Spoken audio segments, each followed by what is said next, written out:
Сәлеметсіздер ме? Қалдарыңыз қалай? Сіздермен бірге мен Әлден Гаухар, парақшама қош келдіңіздер.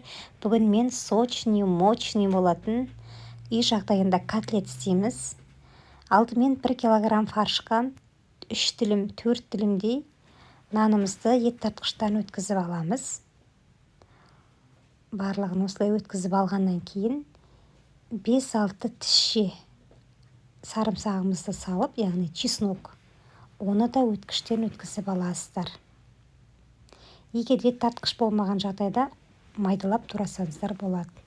Ары қарай 2 үлкен жуамызды ет тартқыштан өткіземіз. Ары қарай петрушкамызды, оны да өткіштен өткізіп аламыз. Кинза қолдансаңыздар да болады, бірақ біз петрушка қолданғанды жақсы көреміз. Одан соң дәмдеуіштер қолданамыз. Шашликке арналған дәмдеуіш 1,5 қасықтай қосасыздар. Одан кейін ұсақталған зираны қосатын боламыз. Қалауларыңызға қарай өз дәмдеуіштеріңізді қоссаңыздар болады аз-аздан. Мінекей зираны қостым. Зира менде үкітілген түрі болатын. 1 шай қасықтай тұз, енді тұз татымына қарай өздеріңіз байқайсыздар. Бұрыш, қара бұрыш, осылардың барлығын қосқаннан кейін қолдың көмегімен жақсылап тұрып араластырасыздар. Егер тартылған еттеріңіз майлы болмаса, онда 50 граммдай сұйық май қосып жіберіңіздер.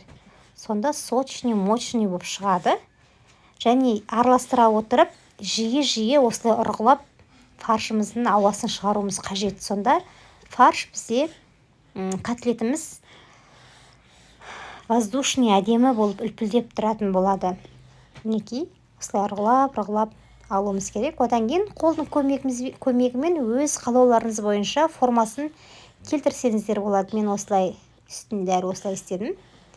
35 минутқа шамамен 170 градуста духовкада пісіріп аласыздар. Ас болсын. Сіздермен бірге болған Әлден Гаухар. YouTube каналыма тіркелуді, лүпіл басуды, достарыңызбен бөлісуді ұмытпаңыздар. Сонымен қоса, Instagram желісінде де aldenGauhar.91. деп терсеңіздер, менің Instagram парақшамда шығатын болады. Мінекей дәл видеодағыдай сочный болып тұрған котлетіміз дайын болды.